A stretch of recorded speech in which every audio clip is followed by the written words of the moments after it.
এই হাতল বিশিষ্ট সিলিন্ডারের দাম কত? এটা হলো আপনার 20 টাকা। এই মালটা ফুর্তি করে দিয়ে আসি, এই মাল না দিয়ে অন্য মাল ওদের ইচ্ছা মতো মাল এটা আমাদেরকে ট্রান্সপোর্টে পাঠাই দেয়।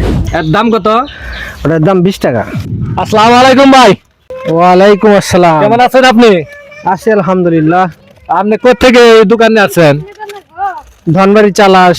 ধনবাড়ি চালাস। তো ভাই আপনার নামটা কি লেখেন? আমার নাম মোহাম্মদ আনসার আলী। আনসার আলী, সুন্দর একটি নাম। তো আপনি এই ব্যবসা কতদিন যাবত করেন? এই তো মাস 2 ধরে শুরু করছি। মাস 2 ধরে এই ব্যবসা আপনি শুরু করছেন। তো এই ব্যবসা করে আপনার সংসার মোটামুটি ভালোই চলে? সংসার চলে, তো এই ব্যবসা ছেড়ে দিতেছি। ভাই কেন আপনি এই ব্যবসা ছেড়ে দেবেন? ব্যবসা ছেড়ে দেব, বিষয়টা হলো চকবাজারের মহাজনেরা ভালো না, ওরা কয়েকটা কাজ করে আর একটা। ঢাকার যে চক বাজার, যেখান থেকে আপনি এই হরেক মালের ব্যবসা, যেখান থেকে আপনি মাল আনেন, ওইখানে লোক সুবিধা না, ভালো না। কারণ ওরা, তার মানে আপনি বলতে চাচ্ছেন যে তারা যে ব্যবসা করে এই ব্যবসার মধ্যে সততা নেই। সততা নাই এবং সমস্যা আছে এদের। কারণ হলো যে আমরা তো মাল ওইখানে ফুর্তি করে দিয়ে আসি, ওরা মাল, আমরা যে মালটা ফুর্তি করে দিয়ে আসি এই মাল না দিয়ে অন্য মাল ওদের ইচ্ছা মতো মাল এটা আমাদেরকে ট্রান্সপোর্টে পাঠাই দেয়। হ্যাঁ, তো ট্রান্সপোর্টে পাঠাই দেয়। এখন এই মাল যে আমার পছন্দ হলো না, অন্য মাল যে দিল, এই মাল দেওয়াতে এখন এই মালটা আমি ওইদিকে কেমনে ওরে ওরে যদি এই মালটা ফেরত দিতে যাই, তাহলে আবার আমার গাড়ি ভাড়া এই সেই আমার অন্য যাইতে হবো। এই জন্য অঙ্কের একটা মানে টাকা আপনারা মার খান, মার খাই। হ্যাঁ, তো এই কারণে যে ও মারছে এই সমস্যা নাই, ও ওদের 2 নম্বর ব্যবসাটা করলাম না। আর পৃথিবীতে আল্লাহ সুবহানাহু ওয়া তাআলা অনেক ব্যবসা আছে, এগুলো করবো। ব্যবসা আপনি ছেড়ে দেবেন। তো আপনার এই দোকানে কি কি মাল আছে? তো ভাই এই জিনিসটার নাম কি? এই যে দেখতে পাচ্ছি, এটা ভাই দুধ চাকনি। দুধ ছাকনা। এর দাম কত? এটা 20 টাকা। 20 টাকা। এটা নাম কি? এটা ব্রাশ। ব্রাশ। হ্যাঁ। এটার দাম কত? 20 টাকা। 20 টাকা। তো এটার নাম কি? এটা এই জিনিসটা ওটা ওই যে পায়ের গোড়ালি পরিষ্কার করে। পায়ের গোড়ালি পরিষ্কার করে। এটা দাম কত? ওটার দাম 20 টাকা। 20 টাকা। আর এগুলো পোলাপানের খেলনা। খেলনা। এগুলো হলো খেলনা। এটা ওটা বেসলা। বেশ। এর দাম কত? ওটার দাম 20 টাকা।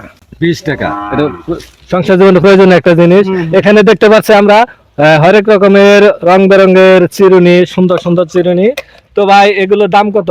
এই হাতল বিশিষ্ট এই চিরুনিটার দাম কত? এটা হলো আপনার 20 টাকা, এটা 20 টাকা। দুইটাই 20 টাকা। এগুলো মা বোনেরা তাদের কেশ রচনা করে এই চিরুনিগুলি দিয়ে, সুন্দর সুন্দর চিরুনি। এগুলোর দামও খুব একটা বেশি না, মাত্র 20 টাকা। তো ভাই এই যে সুন্দর একটি বাটি দেখতে পাচ্ছি মনে হয়, এটা দাম কত? এটা 20 টাকা পিস। 20 টাকা। এটার নাম কি? এটা মোবাইল স্ট্যান্ড। এর দাম কত? 10 টাকা। 10 টাকা। দাম খুবই কম, 10 টাকা। এই যে একটা সুন্দর গঠনের একটি বাটি দেখতে পাচ্ছ, এটা কি বাটি?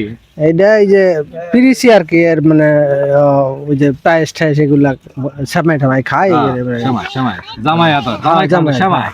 সময় খায় না বাটি আর কি। দাম কত? 20 টাকা। 20 টাকা।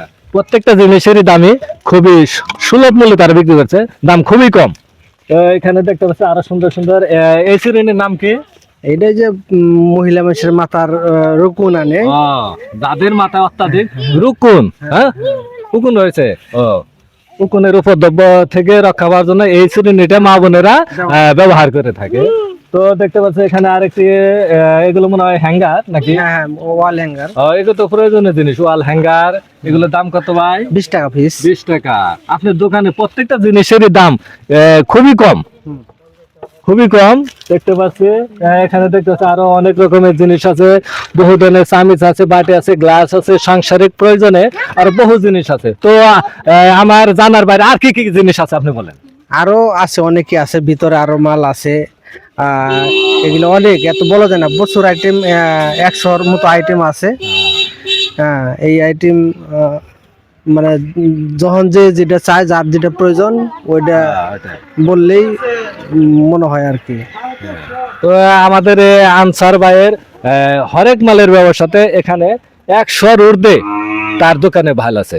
যদিও দোকানটি ছোট্ট একটি দোকান, পাড়ায় মহল্লায় ফেরি করে তিনি বিক্রি করে, তারপরেও এখানে 100-র ঊর্ধ্বে 1 থেকে 150 আইটেমের মাল আছে, যার সাংসারিক জীবনে প্রত্যেক দিন নিত্য প্রয়োজনে এই জিনিসগুলি কিন্তু আমাদের কাজে লাগে।